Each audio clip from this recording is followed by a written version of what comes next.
Today, I would like to talk about 10 ways how narcissists sabotage your progress in life. As usual with these types of podcasts, you will find the timestamps in the description below.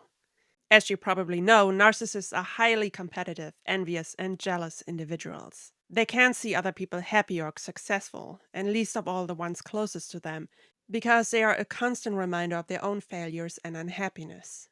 So, in order to counter that feeling of inadequacy and boost their own self worth, they tend to target strong, self sufficient, intelligent, and often very successful people with the intention to tear them down to their level. Narcissists are very manipulative, and they have a talent to feel out and grab you by your vulnerabilities to get you under their power and control. It's wrong to believe that the people they target are naive or stupid to fall for the narcissist's deception. Absolutely not. Deep down, they wish to be as successful or pretty as you are, but they cannot live up to your standards. So they will make sure that you lower yours and stoop down to their level, where they won't have to compete with you any longer. Many of us lowered our standards because it made us feel bad that the narcissist couldn't live up to ours. Being successful in life takes a lot of time, effort, and consistency. Given the narcissist's short attention span, that's just not possible. I'm speaking of the average narcissist here most of us have dealt with, not the few ones who are highly successful in life. And even that success is often a result of manipulation and conning other people. And of course, once you and your resources have been exhausted, it takes the thrill and benefits out of this dynamic, and they are on to the next source of supply. So how do they sabotage your progress in life or in your career? First of all, narcissists are notorious no-shows. They frequently let down the people who need them the most or rely on them, whether that's in their private or professional life. It doesn't matter. They make promises they won't deliver on, or are hesitant to fully commit to anything. They delay or postpone important tasks that stop you from moving forward. They make appointments they won't show up for and leave you standing in the rain, figuratively or not. At times they do this not just by default, but in order to test their victims, and especially their new targets.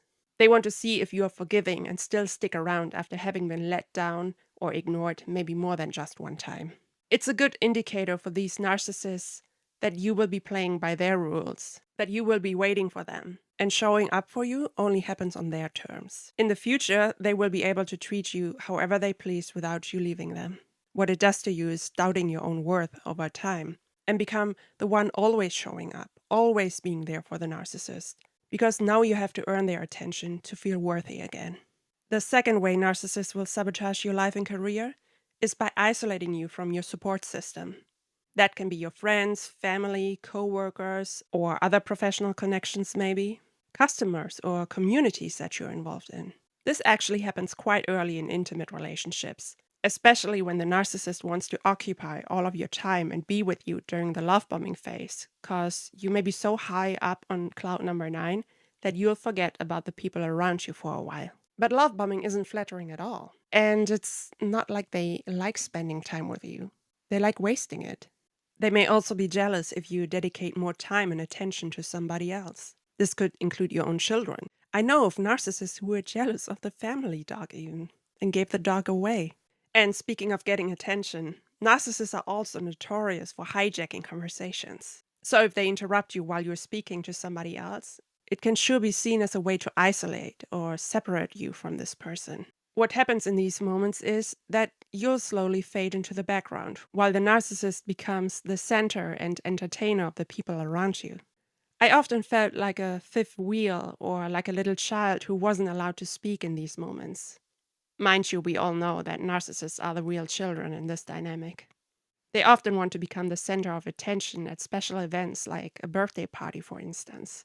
That way, they may get everybody to like them, creating this fake image of being a great person to be around with. Nobody will believe you what's actually happening behind closed doors. Another way they isolate you from important people is to tell you blatant lies or spread rumors about others, so you won't ask them for help anymore. That's just one way of the many ways to triangulate you. In other cases, the narcissist may even tell lies or rumors about you to them behind your back, and you start wondering why people have begun to turn around on you out of a sudden. They may tell them that you're difficult or even pull the crazy card. Some narcissists also call the police on you after having provoked you enough to make sure you truly seem like a crazy person in front of an authority. It's called reactive abuse. That way, you will be slowly removed from society even. After isolating you, you're in the devaluation phase in which they intentionally try to destroy your self-confidence. And without self-confidence, how are you supposed to take anything to the next level, especially in your career? You're constantly doubting yourself, no matter how many receipts you've been collecting over the years before you've met the narcissist, that alone are evidence of your success. While isolating you from your support system, the narcissist may have said things along the lines of, "Nobody likes you."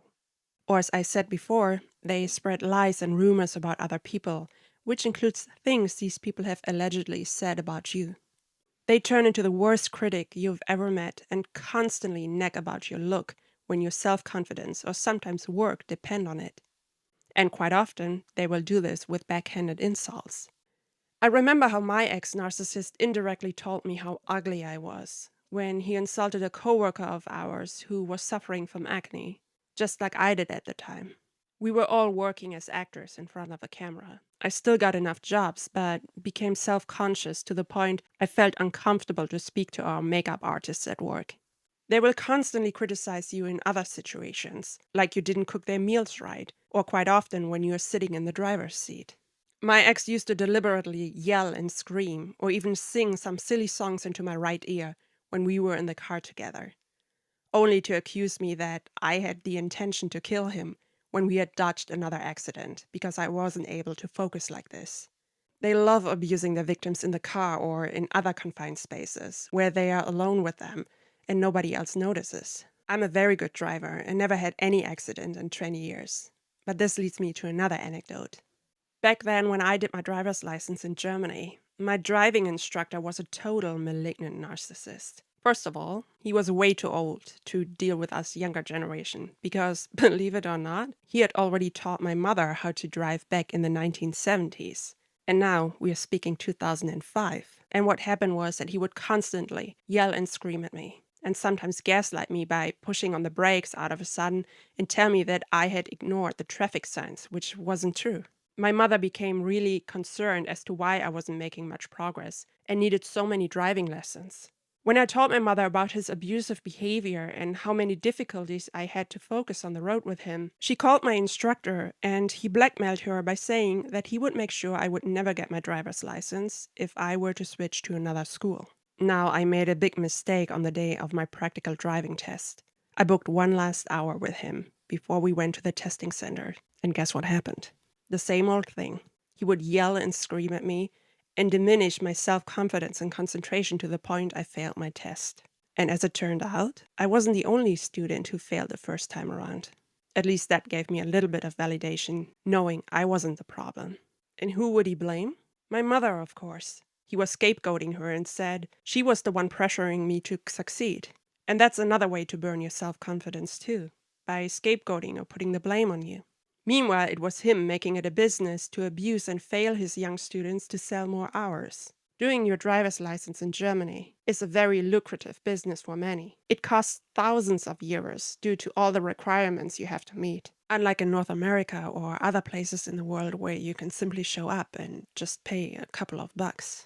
It's pure financial abuse on top of everything else. So yeah, verbal abuse, emotional and psychological abuse, gaslighting, shaming, blame shifting, blackmailing, or projecting their own insecurities onto you are some of the ways to cause self-doubt and anxiety, to slowly lose trust in your own abilities and erode your self-confidence. And speaking of my former teacher, this leads me to the next point. Narcissists like to step into the role of a mentor and give you bad advice to redirect you into failure. Quite often they want to give you professional advice, only to sabotage your career or tell you what financial investments you should make. Especially narcissists who are financially broke tend to do this. Remember when everybody got obsessed with crypto back in 2017? And how many of them suddenly talked and acted like Wall Street brokers with their pocket money investments? And what happened? They lost it all. They want nothing to do with hard work and consistency that makes a person truly successful. But always look for the quickest way possible. That's not the most stable most of the time.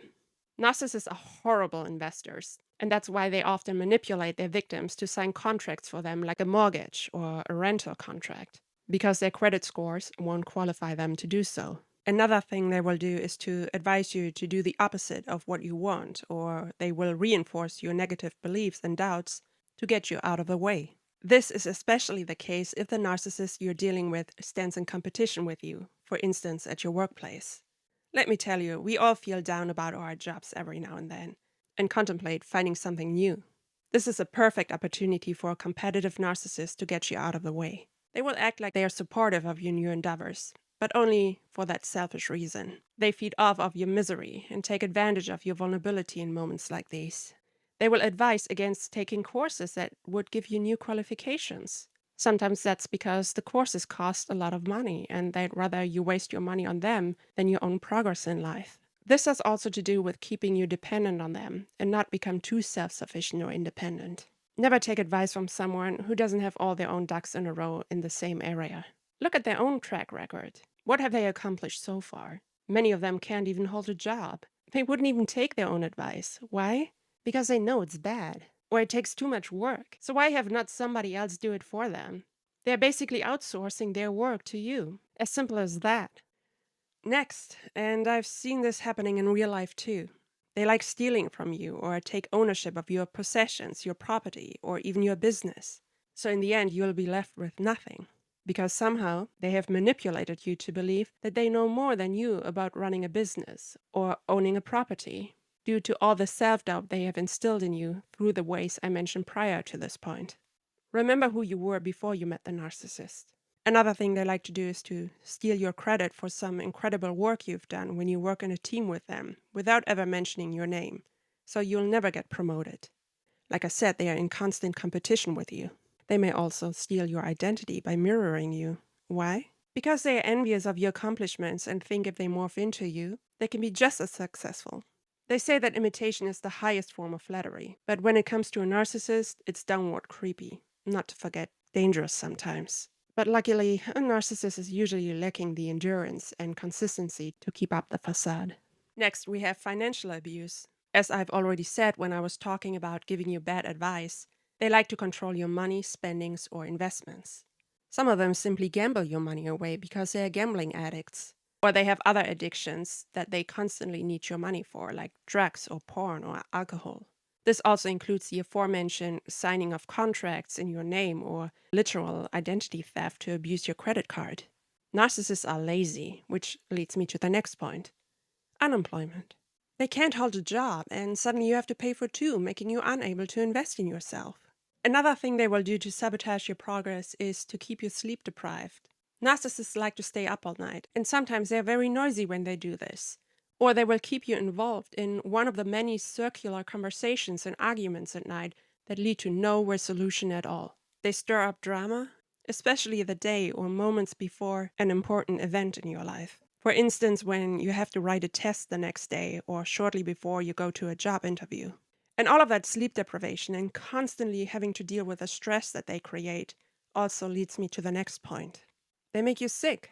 When you're with a narcissist, your overall mental and physical health will take a major blow. Not just one, actually. It's a constant up and down with them that makes your whole body and mind literally go crazy. It feels like you are running a constant marathon with them. Many victims develop terrible diseases such as autoimmune diseases, cancer, or even HIV, because many narcissists have a hidden sex life that you won't know about until it's too late. Not to forget the post-traumatic stress as you're spending every day in a fight or flight mode and anxiety. And these will stay with you as a constant reminder even long after the end of your relationship, sometimes for the rest of your life. I myself have developed a stress-related autoimmune disease shortly after I had left my narcissistic partner. You will end up with no energy left to accomplish anything during the day. You lose your ability to focus and think clearly, and will be so confused all the time that you might get involved in an accident.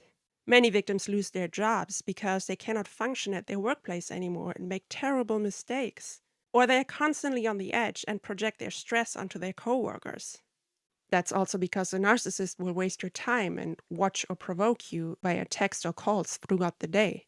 Narcissists will literally make you look crazy in front of others. What can also happen is that you'll be misdiagnosed with depression or PTSD that can prevent you from finding certain jobs, especially in law enforcement or the military. Quite often, we just need to remove ourselves from a toxic environment or a toxic person in order to feel better. That doesn't mean you're clinically depressed. And my last point, which applies to both the male or female narcissist, they will get you pregnant. Because having a child comes with a lot of responsibilities and obligations, especially financially, and that keeps you stuck with a narcissist. It's literally a crime. Some manipulate to get pregnant by poking holes into a condom, slipping it off, or neglecting to take their birth control on time. Or it's the other way around. If a narcissist doesn't want to have a child with you, they will coerce you into taking birth control pills or other birth control methods. Another thing I've heard is that the male narcissist won't tell you that he got a vasectomy to keep you stuck while trying to become pregnant. Or a female narcissist got sterilized a long time ago. What it all comes down to, the narcissist wants to keep you stuck and just doesn't like to see you winning in life. Which is stupid, because your win would be a win for themselves, whether that's within an intimate or a professional relationship. But it's somewhat gratifying to know that after all of their attempts to sabotage their victims, they only end up sabotaging themselves in the end. Okay, that's all I have for you today. Please like, share, and subscribe so this message can reach more people who may find themselves in a similar situation. Thank you very much for listening, and as always, stay safe and have a great day.